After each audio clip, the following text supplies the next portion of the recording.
Yo, what's up, people? I'm your host, JWil, and I would like to welcome you to Inspire God's People, where we balance faith and business to guide you to your purpose. This is episode 239. Best Things Never Happen. Maintaining Faith in Doubt. Yo, so I'm excited to, be here on this beautiful Saturday, kicking it with y'all live. Best Things Never Happen is a concept that, I had started kicking around maybe 8 years ago. And it's really the idea of what if everything I wanted, right, in this life was really the best thing to never happen? I don't know if y'all like me, man, where you going through life and at different points in time, if I'm being real, there was some things I wanted that probably wasn't best for me. You know what I'm saying? In the long term, maybe it was because I was younger in a particular moment. Maybe it was because I was just selfish. Maybe it was just because I was not wise or experienced enough to look at the full spectrum and the full picture. And, the first thing I really want to talk about is the reality of disappointment. And throughout this episode, we'll talk about the reality of disappointment. We'll kind of end up, talking about how to overcome disappointment with faith, through faith, and keep your faith, not with faith, but, while keeping your faith. I can talk, people. I promise I can. Um, so listen, if you like this content, please do like, share, subscribe. You know what I'm saying? Share it with somebody that you really think this might bless. At the end of the day, we just kicking it. All right, so first things first, the reality of disappointment. I know we live in this social media world where everybody's life just seems so amazing. Doesn't it? We judge life off of how many followers people have. So if someone has a whole bunch of followers, we just kind of fill in the blanks and assume the rest of their life must be amazing. If your car is amazing, or your job is amazing, or you look amazing, your spouse looks amazing, your children are cute, we kind of just fill in the blanks and just think like, yo, you know what? The rest of their life must not be like mine. Their life must be amazing. But there is a reality to disappointment. We all go through it. So don't believe the lies, that you see out there. Don't, kind of be deceived by social media or even people you might know in real life. And, you just don't know all of their business. And it doesn't mean everybody's life is messed up, and there's different levels to disappointment. So it doesn't mean that somebody who looks happy really isn't happy. I don't think we should be going around like just being super negative, but it's about balancing the reality that, you know what, we all are experiencing some level of disappointment, right? And, one of the weird things about life is that everybody's life doesn't go at the same pace. So we tend to want to look at age as this determining factor or barometer of like, all right, how do I measure up to where I'm at versus where I'm supposed to be? But the reality of it is, everybody's life just does not go at the same pace. Some people start off a lot rougher than others. And, through those rough experiences, whatever they may be, sometimes that person develops a mindset or gains a different perspective. Now, this can be good and bad, right? Disappointments, especially early on, can create bitterness. So some people might experience a really rough life growing up and just through time become more, bitter and rough on the outside, you know what I'm saying? And maybe a little tougher to be vulnerable or to have hope or to have faith, right? And so sometimes we just got to respect the fact that we're all on this individual course of life. And, the longer you live, at some point, right? And it doesn't mean that it has to be horrible, not wishing nothing bad on people, but just you live long enough, you're going to have some level of disappointment. Now, the thing about it is sometimes the disappointment is external and it comes from people, relationships, friends, family, things you might have imagined like, yo, it's going to be like this. And then you start, life goes on, and it ends up not necessarily turning out the way you anticipated it for one reason or another. Sometimes, if you like me, I've been the cause of some of my own disappointment in life. And sometimes you don't measure up to what you thought you would be. You might have a tough moment. You might not react how you would have thought you would have reacted, in a particular moment. Because it's easy to say what you would do if you've never been there. And then you might experience something and then maybe not act how you thought you would act. And sometimes that's tough to, overcome, the mindset of like disappointing yourself. Right. So there's all these various factors of disappointment, various levels of disappointment. But ultimately, what we got to know is that everybody experiences it. So none of us are exempt from some level of disappointment. And the reality of it is that can be challenging to deal with. I know for me, I've had challenging moments of dealing with disappointment because what happens is you get your hopes up. Like you really were expecting something to be a certain way. And I'm going to share some of my disappointments with y'all a little bit later in this episode. But I'm just really trying to lay the foundation of the fact and the reality is that no matter how cute somebody is, no matter if somebody has a lot of money, no matter what it is about them, they've experienced some level of disappointment.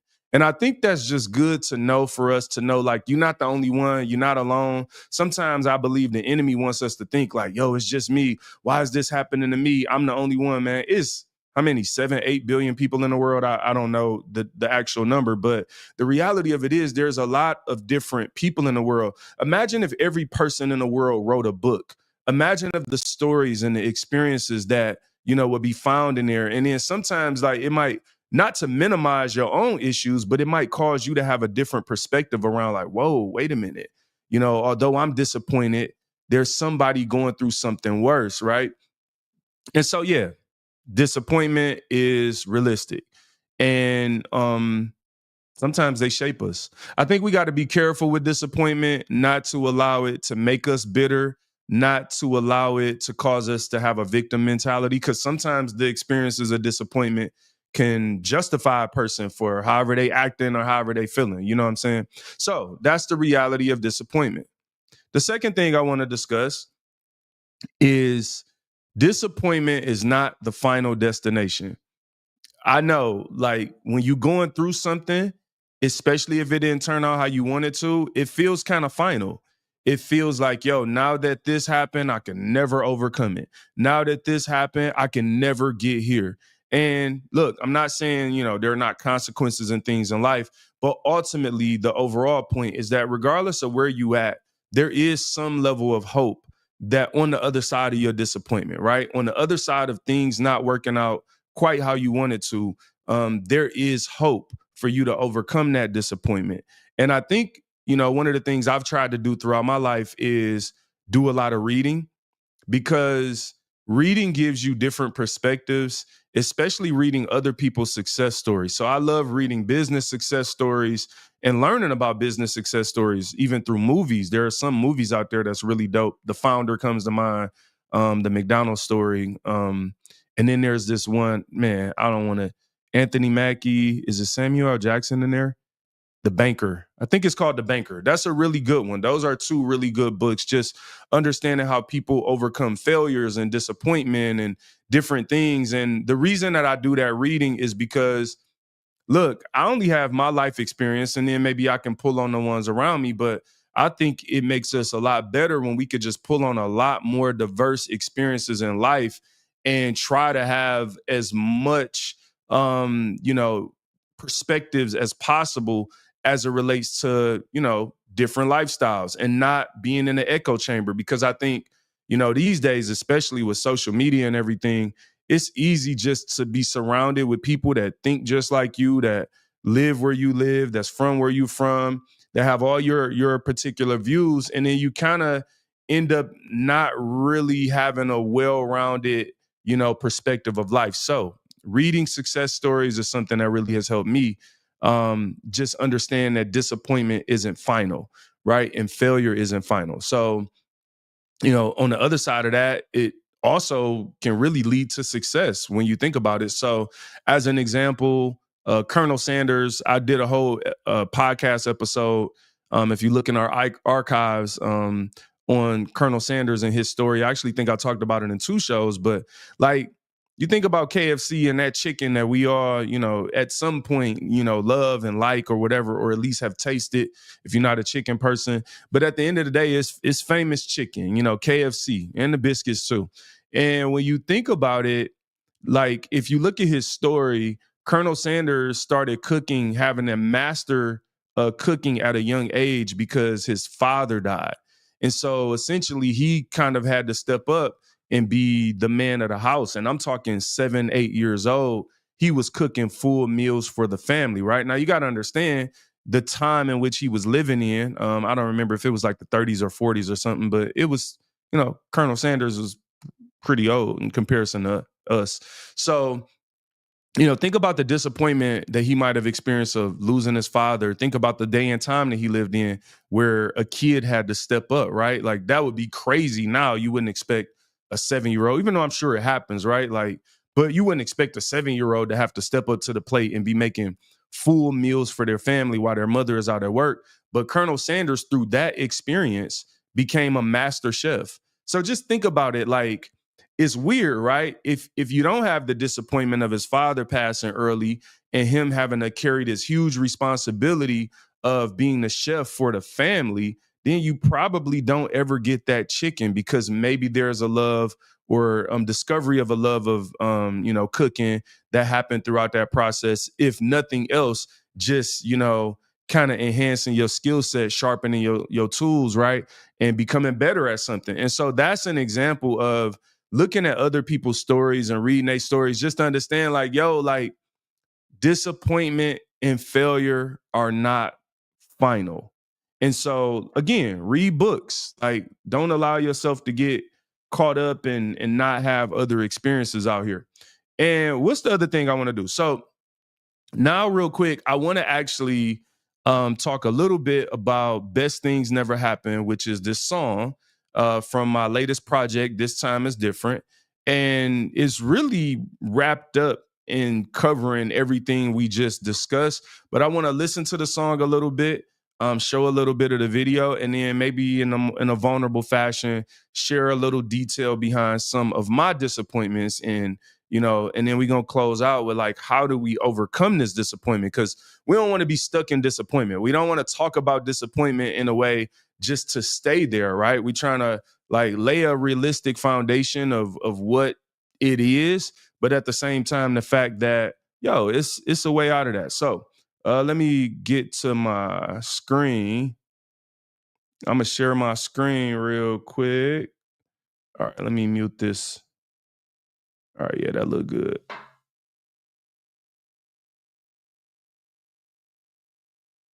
It seems like the best things never happen. Yeah. The fast life, swerving through heavy traffic. Sound system blasting, just imagine. Guys are on the radio, it's a classic. Nah, the best things never happen. Or maybe it's the best thing to never happen. Maybe everything I wanted was the best thing to never happen. Nah, this is what I was thinking about. I wanted 20-inch rims on my 88 Monte Carlo. Big speakers in the trunk, no space for cargo. I wanna be the starting shooting guard on the hoop squad. Lord knows I be caught up in the hoopla. My new car wanted a new car. That means I wanted stupid money. So much of it, I don't know what to do with money. I wanted kids by the age of 24, maybe 3 or 4. By the time that I was 34, little did I know that would never happen in my time, and faith comes and goes. And now I'm rapping with a ruddy nose. Lord, please give me one of those little mini me's with the chubby rolls. A prince and a princess, I want them both. Is it in your will, Lord? I want to know. Do the best things never happen, yes or no? It's such a struggle. You protect me from myself and I love you. At times I don't understand it, but I know I can trust you. You owe me nothing, but still you gave me something. So if my only something is the something that you gave me, and it's not a baby, I'd be crazy not to be grateful of it. Thou shalt not covet the fast life, swerving through heavy traffic. Sound system blasting, just imagine. Guys are on the radio, it's a classic. Nah, the best things never happen. Or maybe it's the best thing to never happen. Maybe everything I wanted was the best thing to never happen.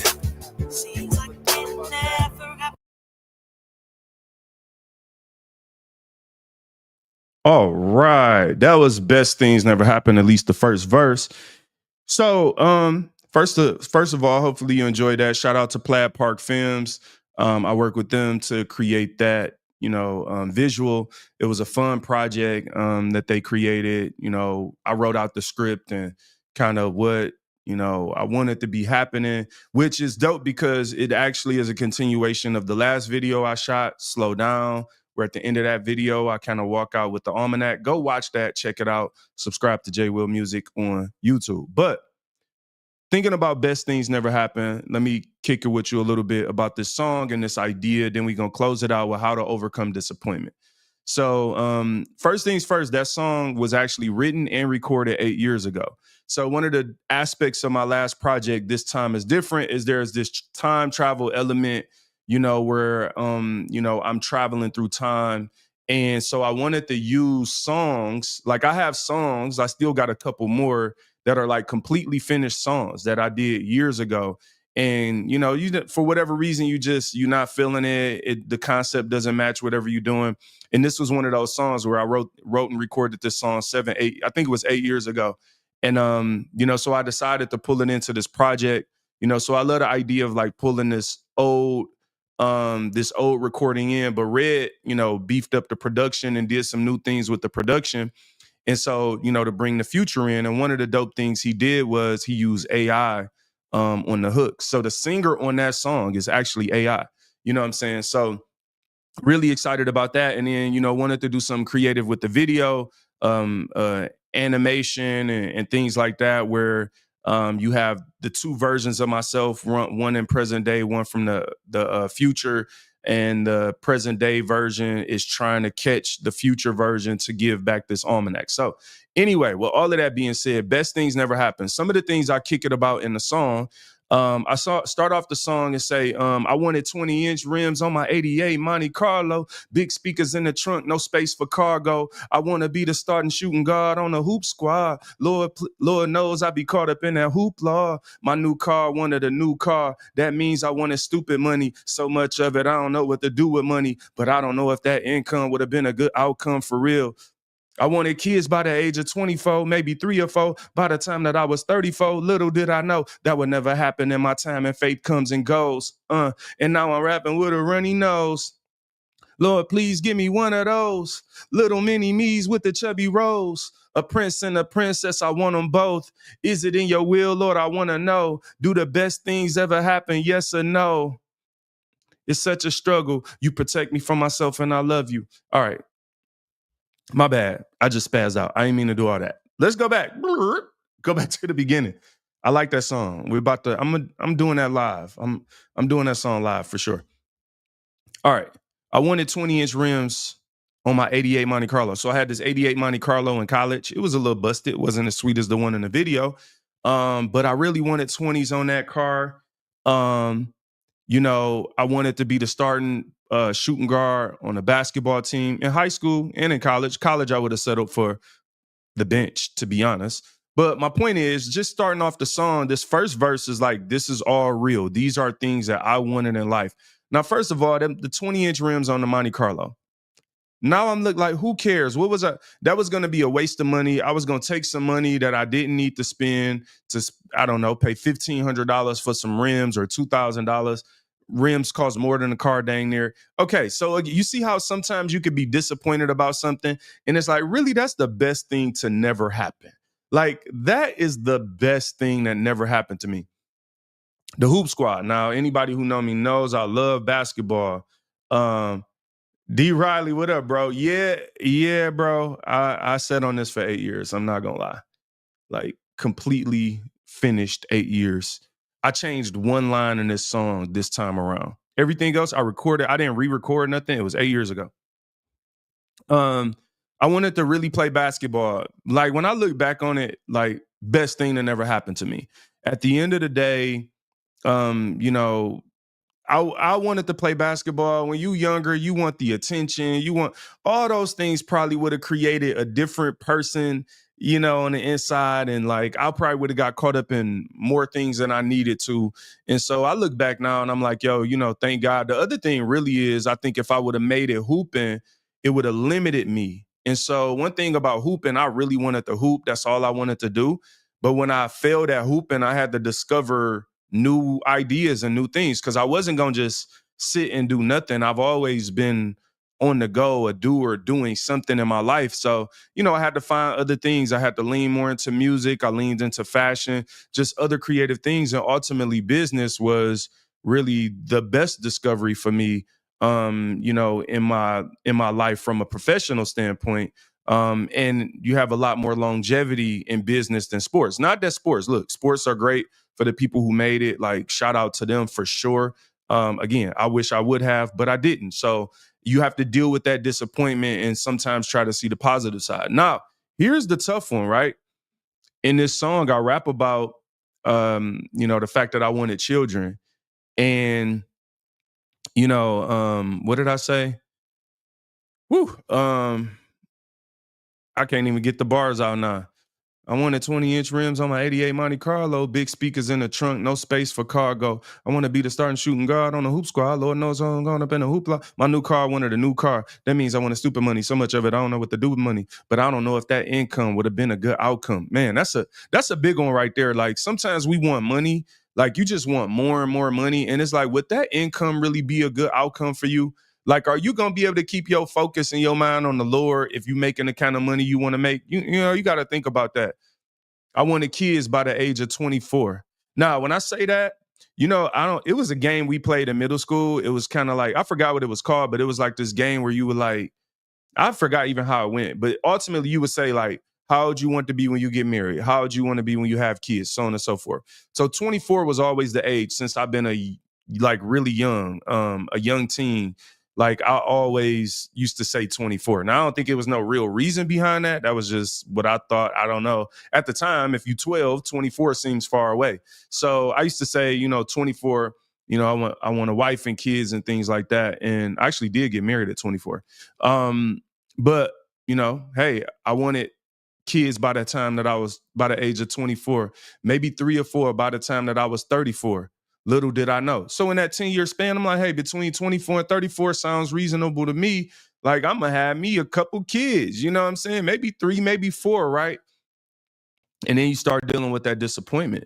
That's not easy. That's different for everybody, how you manage that type of disappointment, because what happens is, as time goes on, more reality starts setting in, at least that it didn't happen in the time and that you thought it would happen, right? So then it's like, oh man, I wanted to be a young father. Like, I don't want to be like older, and like, I wasn't picturing being older and having a kid. And so there's all the disappointment is deep. Like, and I'm not going to get all into that, but like, there's layers and levels to that disappointment of thinking that I was going to be a father, at 24. And then, like, whoa, having to realize, like, that didn't happen. Now, this is more of a question. Did the best thing never happen? Like, this song and this idea, some of it is about asking God questions, not questioning God, asking God questions. And it's a little different mentality, I believe, when you ask God questions versus question God. But, I'm not here to dig into the depth of that. Ultimately, it's like, like, maybe everything I wanted was the best thing that never happened, right? Maybe I wanted this, but God wanted something else for me. Maybe has this situation somehow made me a better person? Has it shaped me in a way that maybe I can't even tell yet, that like going through this gave me a different perspective? Maybe it humbled me, right? Who knows? Like, because if you get everything you want, like, you probably not going to be humble. If you just go through life getting everything you want all the time, you're probably going to be a fairly arrogant person. And when you're trying to live for the Lord, that's not really ideal. So I don't know, like, maybe everything I wanted was the best thing that never happened. And then, I kind of end the verse with saying, well, even if you never didn't give me what I wanted, you've given me so much more and so much else. And this leads to my last point today. And that is, we must overcome disappointment with gratefulness. Look, God has done something in our lives. Like, he's done something. No matter what the disappointment is, no matter how big or how small the disappointment is, and I am not here to minimize, your disappointment. That's not what this is about. It's not about minimizing it. It's about understanding it, realizing that we all have levels of it, but that still God has done something. And so for me, it was like, yo, even though I have all these things that I wanted, all these, you know, relationships with family, friendships, things that like in my mind were gonna go a certain way. And for different reasons, some my own, some other people, like for various factors in life, you have disappointments, but you have to try to move on and grow beyond the disappointment. And I believe that the way we do that is by being grateful. Because gratefulness is a mindset, right? It's about saying, I'm gonna wake up and look at what God has done for me. I'm gonna wake up and look at the glass half full.